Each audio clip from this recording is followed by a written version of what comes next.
السلام علیکم ورحمۃ اللہ وبرکاتہ۔ الحمد للہ وکفی وسلام علی عبادہ الذین اصطفی، اما بعد فاعوذ باللہ من الشیطان الرجیم، بسم اللہ الرحمن الرحیم۔ وَأَنَّ الْمَسَاجِدَ لِلَّهِ فَلَا تَدْعُوا مَعَ اللَّهِ قَالَ اللَّهُ تَبَارَكَ وَتَعَالَى فِي مَقَامٍ آخَرٍ إِنَّ أَوَّلَ بَيْتٍ وُضِعَ لِلنَّاسِ لَلَّذِي بِبَكَّةَ مُبَارَكٌ وَهُدًى لِّلْعَالَمِينَ قال الله تبارك وتعالى في مقام آخر يا بني آدم خذوا زينتكم عند كل مسجد قال الله تبارك وتعالى في مقام آخر يا أيها الذين آمنوا إنما المشركون نجس فلا يقربوا المسجد الحرام سبحان ربك رب العزة عما يصفون وسلام على المرسلين والحمد لله رب العالمين اللهم صل على سيدنا محمد وعلى آل سيدنا محمد وبارك وسلم اللهم صل على سيدنا محمد وعلى آل سيدنا محمد وبارك وسلم اللهم صل على سيدنا محمد وعلى آل سيدنا محمد وبارك وسلم۔ محترم بزرگوں، دوستو، سامعین اکرام، دیکھیں کہ یہ جو خدا کا گھر ہے، مسجدیں ہیں، یہ اللہ تبارک و تعالیٰ کا گھر ہے، عبادت کی جگہ ہے، وہ ریاضت کی جگہ ہے۔ مسجد خدا کا گھر ہے، اللہ کی عبادت و ریاضت کی جگہ ہے، مسلمانوں کا سب سے مبارک و مقدس مقام ہے، اور زمین کا ایسا قابل احترام حصہ ہے جہاں خالق کائنات کی توحید و ربوبیت کا شب و روز و اقرار و اعتراف اور اظہار و اعلان کیا جاتا ہے، اس کی حمد و ثنا کی جاتی ہے، اس کے ذکر و فکر اور اس کی تسبیح و تحلیل سے مسجد کی فضائیں ہمیشہ گونجتی رہتی ہیں۔ میں آپ کے سامنے جو مسجد کے فضیلت کے بارے میں جو باتیں بتانے جا رہا ہوں وہ بابری مسجد کے بارے میں، اس وجہ سے کہ ہماری خامی، ہماری کمزوری، اور ہمیں مسجدوں کو آباد کرنا تھا، ہم نے مسجدوں کو برباد کر دیا ہے۔ یہ ہماری غلطی ہے، ہماری خامی ہے، کوتاہی ہے۔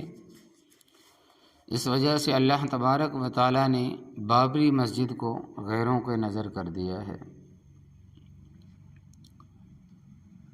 تو یہ مسجد وہ جگہ ہے جہاں ہمیشہ اللہ تبارک و تعالیٰ کی عبادت، تسبیح و تحلیل، فکر و ذکر، حمد و ثنا، تعریف، قرآن مجید پڑھی جاتی ہے۔ اس کی وجہ سے مسجد کی فضائیں ہمیشہ گونجتی رہتی ہے۔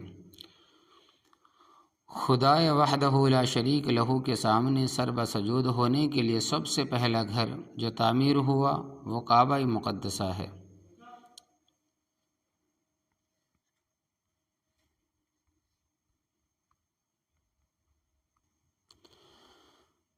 قرآن کریم میں فرمایا اللہ تبارک و تعالیٰ نے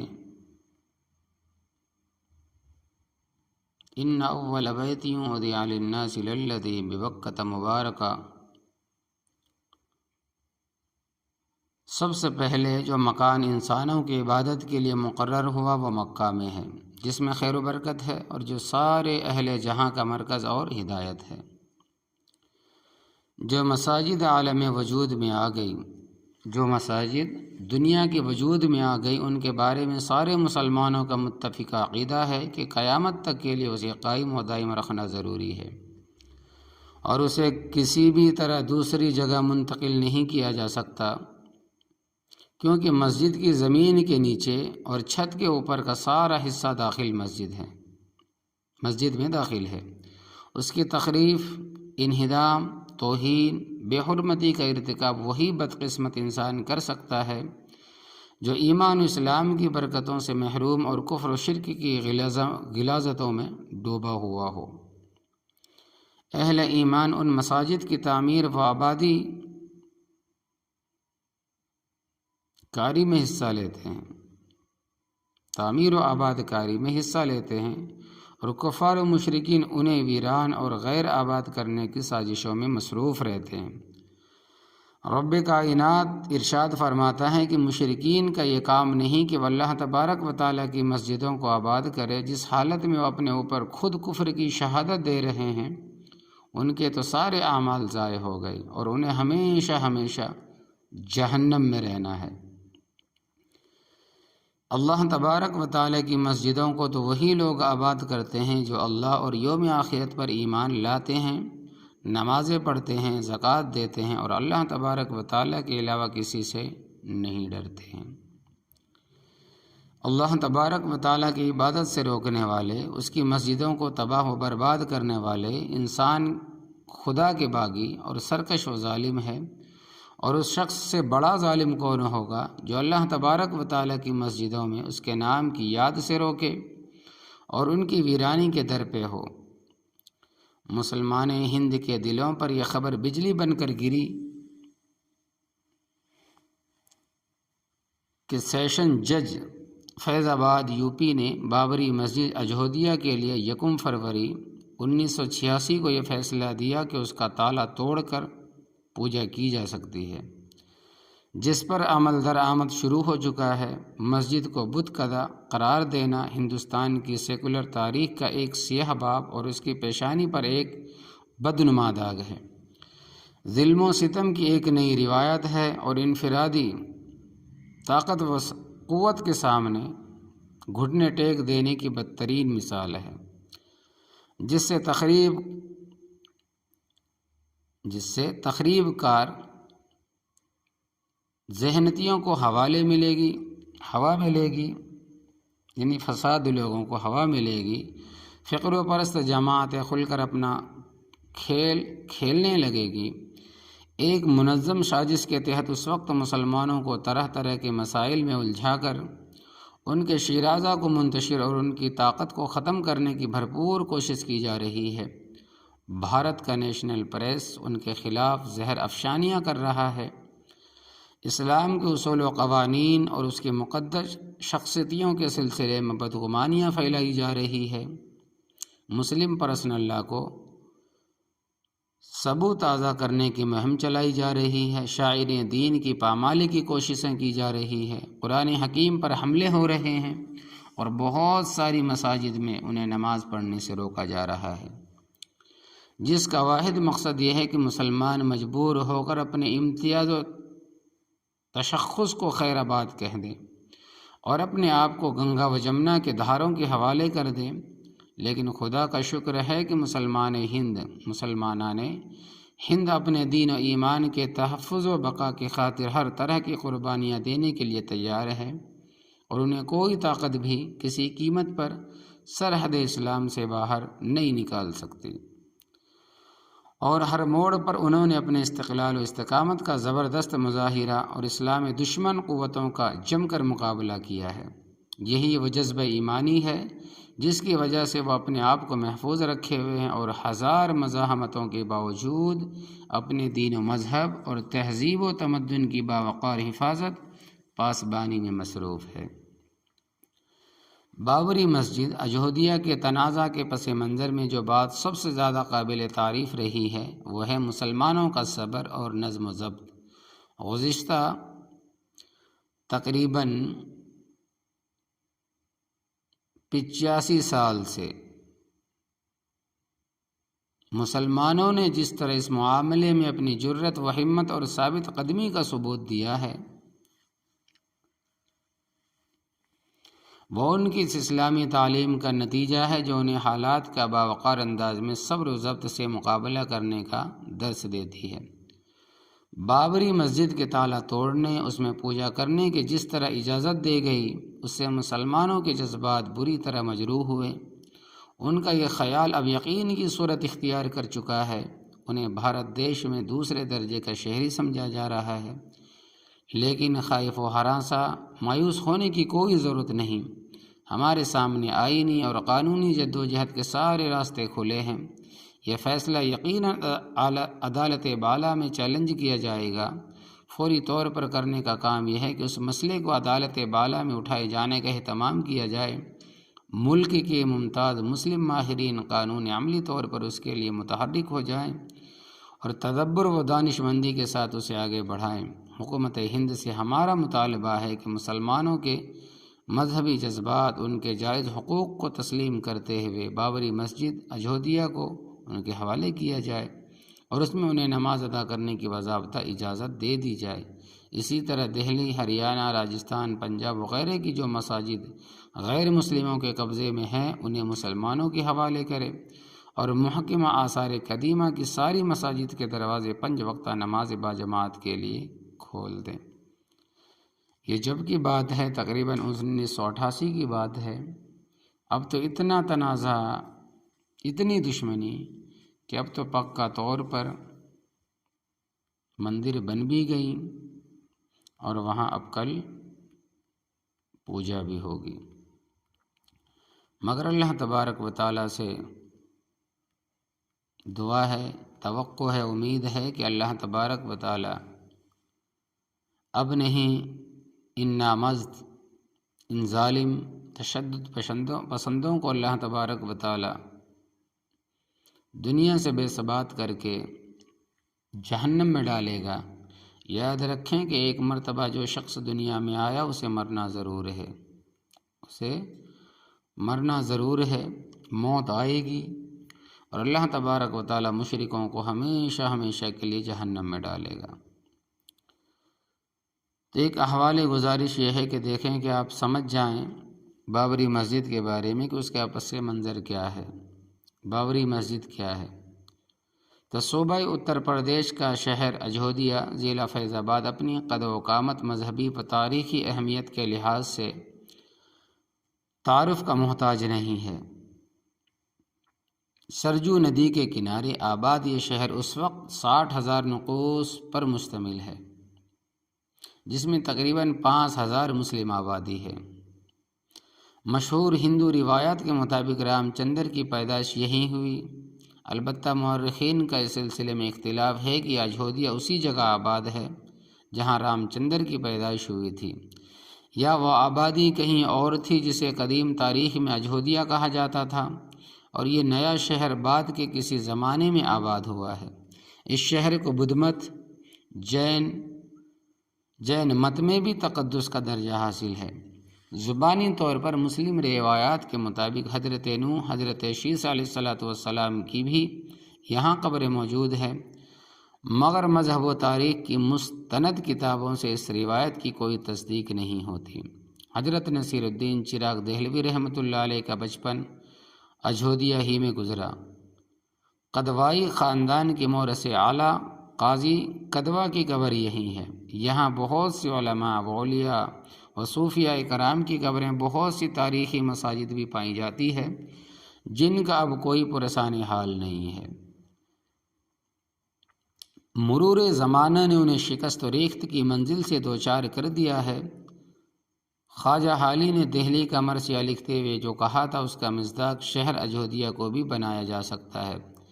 چپا چپا میں ہے یا گوہرے یکتا تہ خاک، چپا چپا میں ہے یا گوہرے یکتا تہ خاک، دیکھ اس شہر کے کھنڈروں میں نہ جانا ہرگز۔ انگریزوں کی تاریخ گری۔ بابری مسجد جسے ظہیر الدین محمد بابر کے حکم سے، یہ جو بابری مسجد ہے جسے ظہیر الدین محمد بابر کے حکم سے اس کے ایک مشیر و سپہ سالار میر باقی نے 1528 عیسوی میں اجودھیا کے اندر تعمیر کرایا تھا اور اس میں نماز و عبادت کا سلسلہ صدیوں جاری رہا۔ انگریز فتنہ گروہ نے جب اودھ کا رخ کیا تو ہندوؤں کو مسلمانوں سے برگزیدہ کر کے اپنے اقتدار کی بنیاد مضبوط کرنے کے لیے شوشہ چھوڑا کہ بابری مسجد رام جنم بھومی کو توڑ کر تعمیر کی گئی ہے۔ فتنہ پرداز انگریز کا نام ہے پی کارلیگی۔ ہندو مہاسبھا اور آر ایس ایس ہندو مہاسبھا اور آر ایس ایس کی بنیاد بھی ترتیب 1901 عیسوی اور 1925 میں ڈالی گئی اور ان دونوں تنظیموں نے نہایت منظم اور منصوبہ بند طریقے سے ہندوؤں کو مسلمانوں سے الگ رکھنے، ہندو قومیت کے جذبات کو ہوا دینے، مسلمانوں پر مسلط کرنے کی خفیہ نظریاتی سرگرمیاں جاری رکھی۔ 1948 میں مسٹر گاندھی کے قتل کے بعد آر ایس ایس پر پہلی بار پابندی عائد کی گئی اور ہندوستان میں اسے رسوائی کا سامنا کرنا پڑا۔ سیاسی محاذ پر کام کرنے کے لیے آر ایس ایس نے جس سنگھ کو جنم دیا، جس کی ترقی یافتہ شکل بھارتیہ جنتا پارٹی ہے، اور وشو ہندو پریشد نے بھی آر ایس ایس ہی کی سرپرستی و نگرانی میں اپنے بال و پر نکال رکھے ہیں، ان سب کی ذہنیت یکساں ہے اور اسے جاننے کے لیے تازہ بیان کافی ہے۔ نئی دہلی، 1 جنوری۔ UNI اخل بھارتیہ سنت سمیتی کے صدر سوامی وام دیو اور جنرل سیکریٹری سوامی مکتانند نے آج یہاں ایک پریس کانفرنس میں کہا کہ مجوزہ مسجد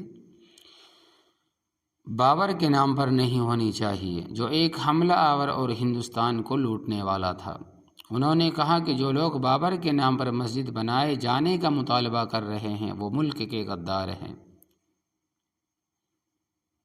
تقسیم ہند اور اس کے اثرات۔ 1947 عیسوی میں ہندوستان کی تقسیم کے بعد مسلم آبادی کا ایک بڑا حصہ پاکستان کے حصے میں آیا۔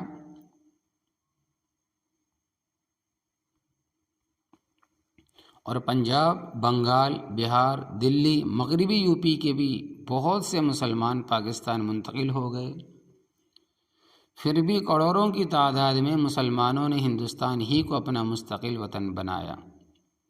انتہا پسند ہندو باقی ماندہ ہندوستانی مسلمانوں کو ختم تو نہیں کر سکتے تھے، مگر ان کی خواہش اور کوشش یہ ہوئی کہ مسلمان یہاں سر جھکا کر دبے کچلے پسماندہ لوگوں کی طرح زندگی بسر کرنا چاہے تو کر سکتے ہیں۔ تعلیم، تجارت، صنعت، ملازمت وغیرہ میں ان کا کوئی قابل لحاظ حصہ نہیں ہونا چاہیے، ایسے وغیرہ وغیرہ۔ اسی طرح کے خیالات میں سے ایک خیال یہ بھی تھا کہ جن مسلم سلاطین نے ان کے مبینہ مندروں کو توڑ کر وہاں مسجدیں بنا لی ہے، انہیں پھر دوبارہ اصل شکل میں لا کر اب مندر بنا دیا جانا چاہیے، اور اس کے لیے سر فہرست یہ 3 مقامات ان کے ذہن میں رچے بسے تھے: اجودھیا، متھرا، کاشی۔ اس کے لیے عملی قدم اٹھانے کا کام اجودھیا سے ہوا۔ 22-23 دسمبر 1949 کی درمیانی شب میں، یعنی آدھی رات میں، بابری مسجد اجودھیا میں مورتیاں رکھ دی گئی، اور ظاہر ہے کہ یہ اقدام براہ راست تقسیم و ہند اور قومی عصبیت کا نتیجہ تھا۔ سیکولر اسٹیٹ یا ہندو راشٹر۔ تقسیم کے بعد کانگریس نے ہندوستان کو سیکولر اسٹیٹ بنایا، جبکہ وہ اسے ہندو راشٹر بھی بنا سکتی تھی۔ سیکولر اسٹیٹ بنائے جانے کا داعیہ یہ تھا کہ مسلم اقلیت تو اپنی جگہ رہی، خود ہندوؤں کے اندر اتنے گروہ اور طبقات ہیں، ان کے متعدد اور نظریات میں اتنا تضاد ہے کہ ہندو راشٹر کی کوئی بھی بنیاد تلاش کرنا، اس کے مطابق دستور آئین ترتیب دینا ایک خیالی مفروضہ کے سوا کچھ نہ ہوگا۔ ہندوستانی جمہوریت و سیکولرزم، جس میں سبھی ادیان و مذاہب کو یکساں حقوق حاصل ہے اور کسی کو کسی پر ترجیح نہیں دی جا سکتی، سبھی قومیں اپنے مذہبی ارکان، امتیازات و تشخصات کے ساتھ زندگی بسر کریں گی۔ انہیں عبادات خانے بنانے، اپنے دینی تعلیمی مراکز قائم کرنے کی مکمل اجازت ہے۔ یہ راستہ خود ہندو لیڈروں کا اختیار کیا ہوا ہے اور ان کی اکثریت نے اسے پسند کیا۔ اسی میں ہندوستان کی بقا و سلامتی اور تعمیر و ترقی کا راز بھی پوشیدہ ہے۔ سنگھ پریوار کی منزل۔ RSS اور اس کے ہم خیال افراد نے تقسیم کے بعد ہی سے اپنی زیر زمین سرگرمیاں جاری رکھی اور ہندوستان کو ہندو راشٹر بنانے کا خواب دیکھتی رہی۔ اب اس وقت وشو ہندو پریشد اور بھارتیہ جنتا پارٹی کا نیا جارحانہ رخ جو سامنے آیا ہے، اس سے اچھی طرح واضح ہو جاتا ہے کہ سنگھ پریوار کی اصل منزل کیا ہے۔ یہ منزل نہ رام بھکتی ہے، نہ اجودھیا، نہ شیو بھکتی ہے، نہ کاشی، یہ کرشن بھکتی ہے، نہ متھرا۔ ان کی منزل صرف اور صرف دہلی ہے۔ جہاں وہ قانون و انتظام کا گلا گھونٹ کر آئین ہند کو منسوخ کر کے پہنچانا چاہتے ہیں، لال قلعے پر ان کو بھگوا جھنڈا لہرایا جا سکے، وہ چاہتے یہ ہیں۔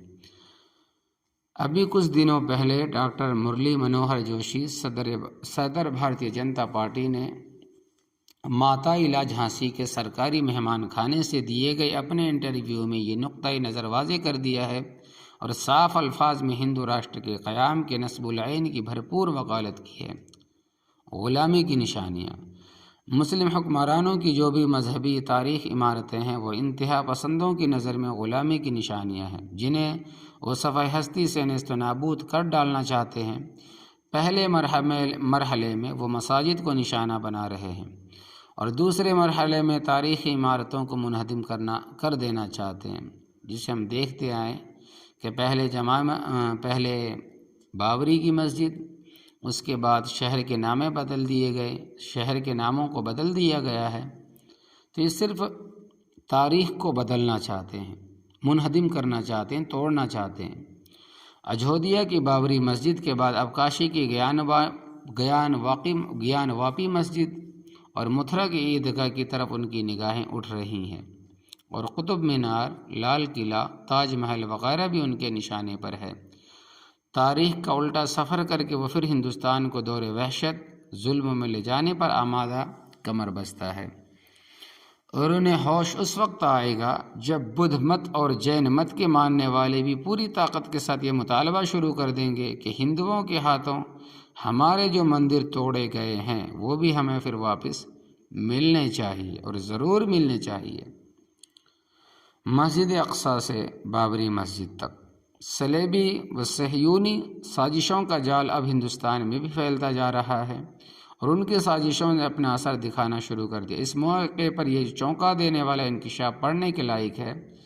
23 دسمبر 1992 کو BBC ٹیلی ویژن نے کچھ دانشوروں کا مذاکرہ اللہ کے نام سے پیش کیا۔ اس موقع پر سامعین میں سے ایک امریکی پروفیسر کھڑا ہوا اور اس نے اپنے ان خیالات کا اظہار کیا: دوستو، میں مساجد پر اسپیشلسٹ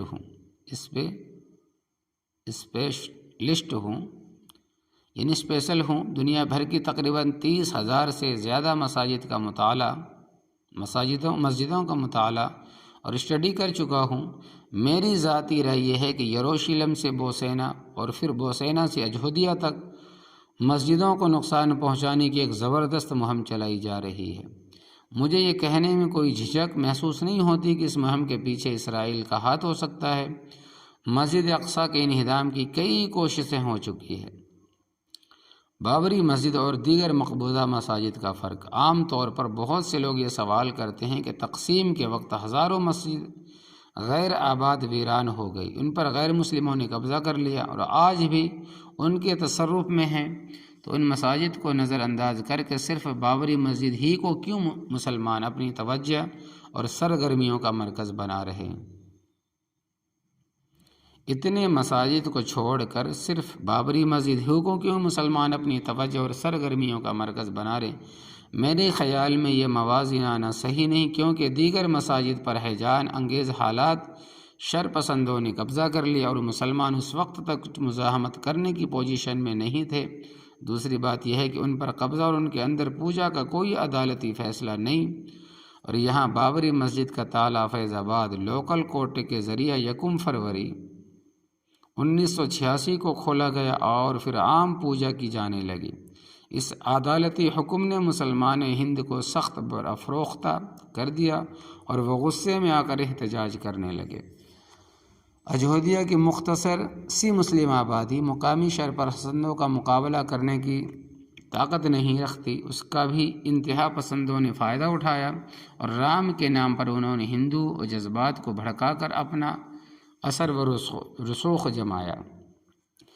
ساتھ ہی بابر کو حملہ آور کی شکل میں پیش کر کے اپنی وطن پرستی کے جذبات بھی ابھارے۔ ان سب چیزوں نے مل کر اس مسئلے کو ایسا نازک اور حساس معاملہ بنا دیا کہ سارا ہندوستان اس کی زد میں آ گیا۔ اس کے در و دیوار لرز اٹھے، 3 مرکزی حکومتیں اس وجہ سے گر گئی، اور ابھی آئندہ نہ جانے کتنے حالات پیش آئیں۔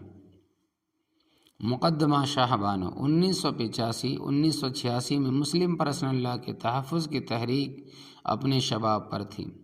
سپریم کورٹ نے اپنے ایک فیصلے میں نقطۂ مطلقہ کا حکم دیا تھا۔ مسلمان ہند نے بڑے منظم اور طاقتور انداز میں اس فیصلے میں ترمیم کا مطالبہ کیا۔ پھر پارلیمنٹ نے ایک بل کے ذریعہ نیا قانون پاس کر دیا۔ کچھ شرعی نقص کے باوجود یہ بل کارگر ثابت ہوا اور مسلمانوں کا احتجاج رفتہ رفتہ ختم ہو گیا۔ اس مسئلے کا تعلق ہندوؤں سے کچھ بھی نہیں تھا، مگر نہ جانے انہیں یہ بات کیوں بری لگی کہ وہ اسے بنیاد بنا کر مسلمانوں کی منہ بھرائی کا حکومت کے سر الزام رکھنے لگے۔ اور اخباری اطلاعات کے مطابق راجیو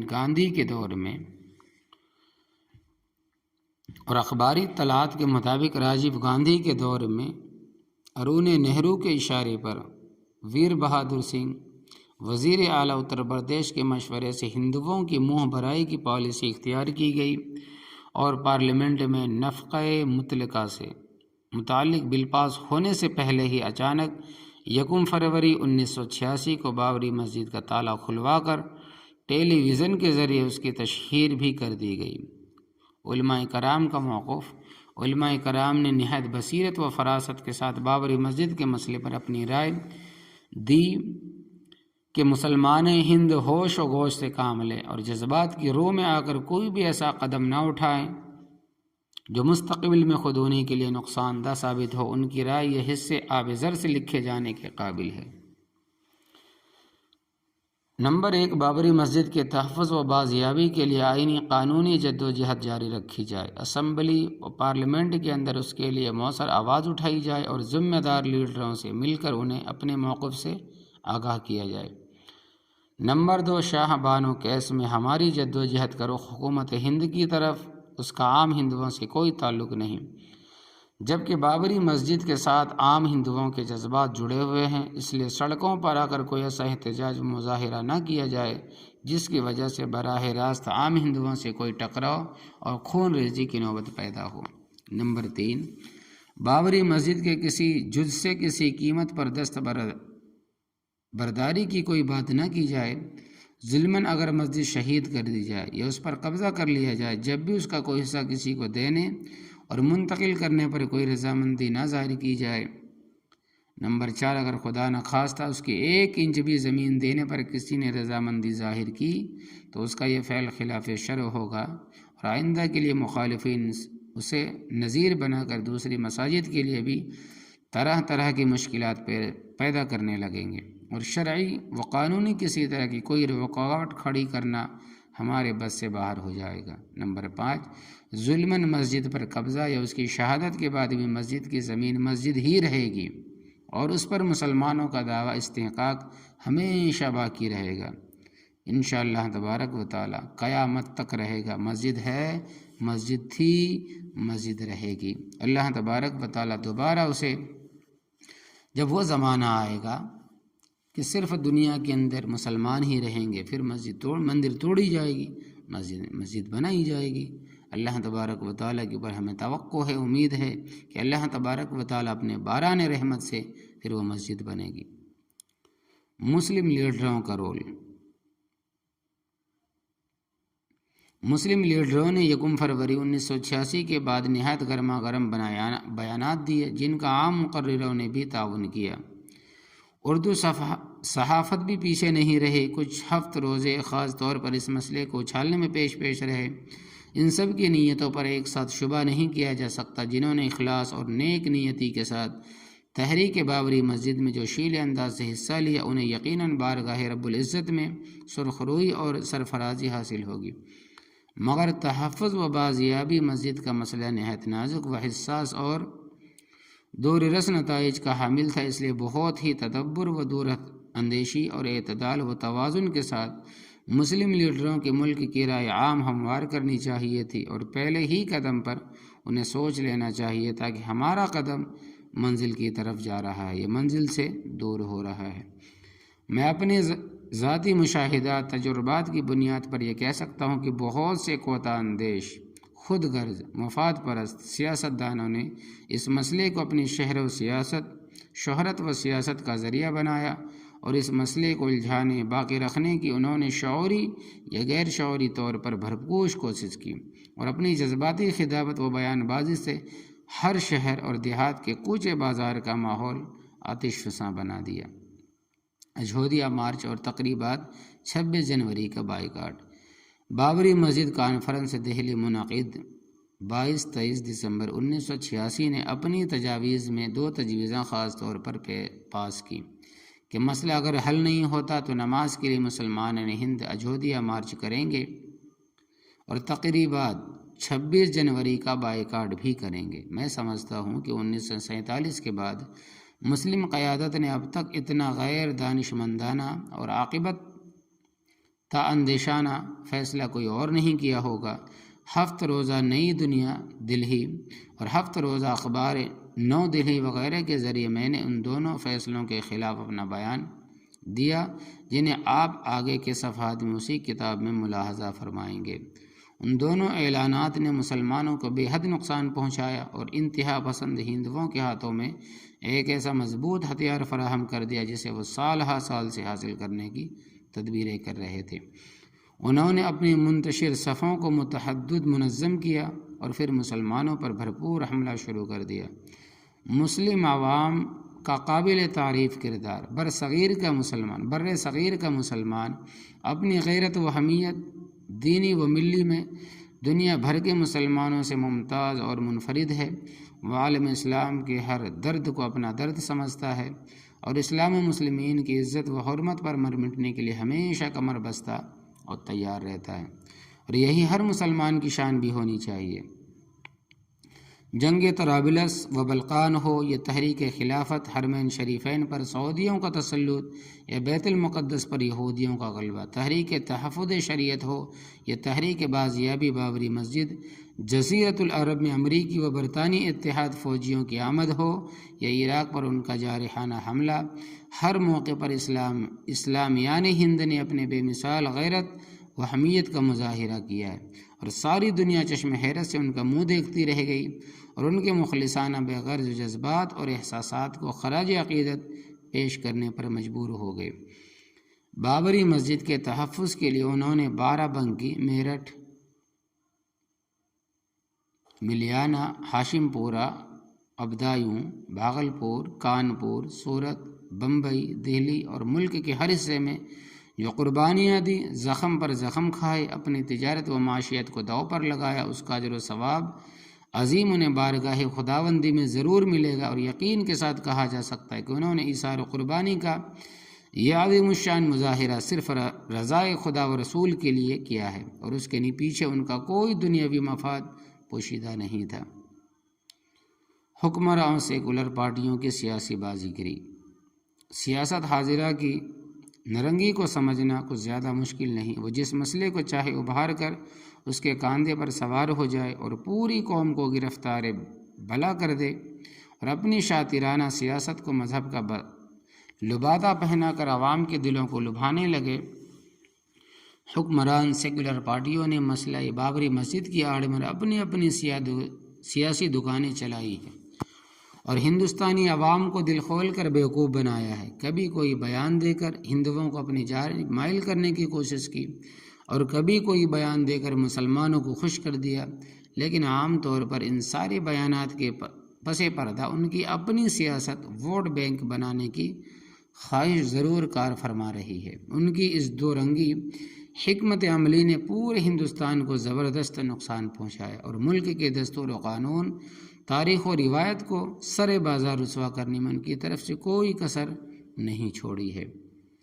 شہادت بابری مسجد کا تاریخی سانحہ، سپریم کورٹ اور ملک کے کروڑوں عوام کے سامنے بابری مسجد کے تحفظ کی یقین دہانی کے باوجود 6 دسمبر 1992 کو بابری مسجد شہید کر دی گئی۔ سیکولر پارٹیاں منہ دیکھتی رہی، حکمران پارٹی طفل تسلیاں دیتی رہی۔ 5 گھنٹے تک کارسیوں پوری آزادی کے ساتھ بابری مسجد پر ہتھوڑے برسا کر اس کے گنبد، دیوار، در کو شہید کرتے رہے۔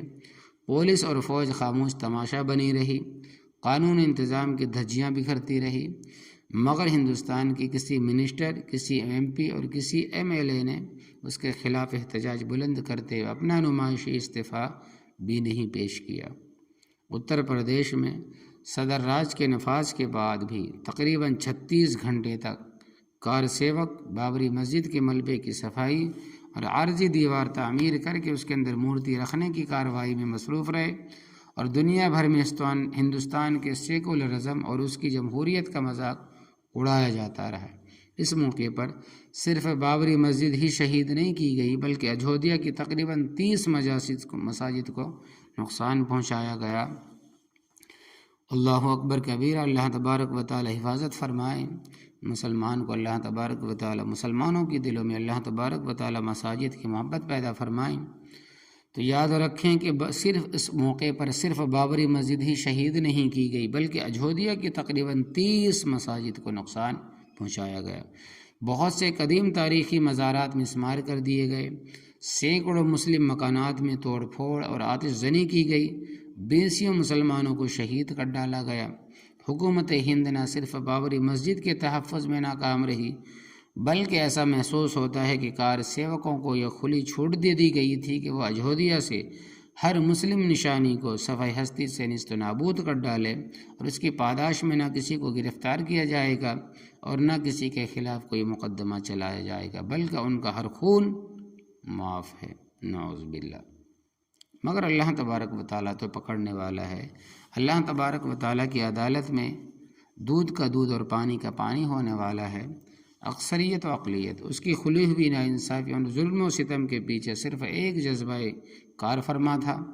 اکثریت اپنی اجتماعی توانائی کے ساتھ اقلیت پر ایک بار زبردست حملہ کر کے اقلیت کو اتنا مجبور اور بے بس بنا دے، انہیں اتنا کچل ڈالے کہ وہ یہاں پھر کبھی سر اٹھانے کے قابل نہ رہ جائے، اور اسی کے ذریعے ملک بھر کی اقلیت کو یہ پیغام دے دیا جائے کہ اگر اس نے دوسری جگہوں پر بھی زیادہ شور ہنگامہ مچایا تو وہاں بھی ظلم و زبر کی یہی داستان دہرائی جائے گی، اور اسے بچانے کے لیے کوئی حکومت ہمارے اوپر ہاتھ نہیں اٹھا سکتی۔ اتنی طاقت آ گئی تھی اس کے اندر، کیونکہ حکومت اس کے ساتھ تھی۔ 6 دسمبر کے بعد بھاجپا ریاستی حکومتیں گری، انتہا پسند تنظیموں پر پابندی عائد کی گئی، مگر اس کے باوجود 6 دسمبر سے پہلے جو کچھ ہو رہا تھا وہی حالات اب بھی ہے، اور شر پسند عناصر تک انتظام قانون کے ہاتھ پہنچنے میں تقریباً ہر جگہ ناکام و نامراد ہی نظر آ رہے ہیں۔ آئین اور تاریخ کو چیلنج۔ انتہا پسند ہندو افراد کے حوصلے اتنے بڑھ گئے ہیں کہ وہ ہندوستان کے دستور اور اس کی تاریخ کو چیلنج کرنے میں بھی کوئی جھجک نہیں محسوس کر رہے، وہ ایک نئے دستور اور نئی تاریخ کا مطالبہ کر رہے ہیں۔ دوسرے الفاظ میں ان کا مطالبہ یہ ہے کہ انصاف پسند مورخین نے ہندوستان کی صدیوں کی جو تاریخ مرتب کی ہے وہ حقائق پر مبنی نہیں، اور سیکولر بنیادوں پر ہندوستان کا جو آئین نافذ کیا گیا اس کی بھی اب کوئی ضرورت نہیں۔ وہ تاریخ کی کتابوں میں یہ لکھوانا چاہتے ہیں کہ آریہ کہیں باہر سے نہیں آئے، محمد بن قاسم، محمود غزنوی، شہاب الدین غوری، ہمایوں بابر، اورنگزیب وغیرہ غیر ملکی حملہ آور اور لٹیرے تھے۔ فلاں فلاں مسجدیں مندر توڑ کر بنائی گئی ہے، راجہ داہر، پرتھوی راج، شیواجی وغیرہ ہماری قومی ہیرو ہیں، وغیرہ وغیرہ۔ اور آئین دستور میں اقلیتوں کو جو تحفظات دیے گئے ان کی عبادت گاہوں، تعلیم گاہوں کو جو مراعات حاصل ہے وہ ختم کر دی جائے، اور اکثریت کے مجاز اور اس کی خواہش کو سامنے رکھتے ہوئے ہندوستان کو سیکولر اسٹیٹ کی بجائے ہندو راشٹر بنایا دیا جائے۔ میں سمجھتا ہوں کہ یہ انتہا پسندی اپنے نقطۂ عروج تک پہنچ چکی ہے اور اس کے زوال کا وقت اب قریب آ چکا ہے۔ رفتہ رفتہ یہ خود اپنے انجام کو پہنچے گی انشاءاللہ تبارک و تعالی۔ خدا اعتمادی و خود اعتمادی۔ مسلمان ہند کو چاہیے کہ موجودہ نازک حالات سے قطعاً خائف اور مایوس نہ ہوں، خدا وحدہ لا شریک کی قدرت و کارسازی پر بھروسہ رکھتے ہوئے اپنی قوت بازو پر اعتماد کرنا سیکھے۔ اپنے مسائل کے حل کے لیے صرف حکومت اور سیاسی پارٹیوں کی طرف نہ دیکھے بلکہ اپنے مسائل کا حل اپنے اندر تلاش کرے۔ جذباتی مسائل کے تیز دھارے کے ساتھ اپنی تعلیمی، تجارتی، اقتصادی حالات ان کی درستگی کی طرف خاطر خواہ توجہ دیں اور خود اپنے اندر اتنی صلاحیت و طاقت پیدا کریں، اپنی اہمیت کو اس طرح اجاگر کرے کہ پورا ملک آپ کے پیچھے چلنے میں فخر محسوس کرنے لگے اور آپ اکثریت کی نظر میں بھی ملک کا گراں قدر اثاثہ اور قابل قدر سرمایہ بن جائے۔ فراست مومنہ کا تقاضا ہے کہ مسلمان اس نازک اور بحرانی دور کو بڑھ کر خود اپنے قابو میں کر لے اور پورے ملک میں انتشار و انار کی جو کیفیت پیدا ہو چکی ہے اس کے پیش نظر اپنے تدبر حکمت عملی کی صلاحیت کو بروقار لائیں اور اس خاکستر سے ایک جہان نو پیدا کر کے اپنے روشن مستقبل کی تعمیر کریں۔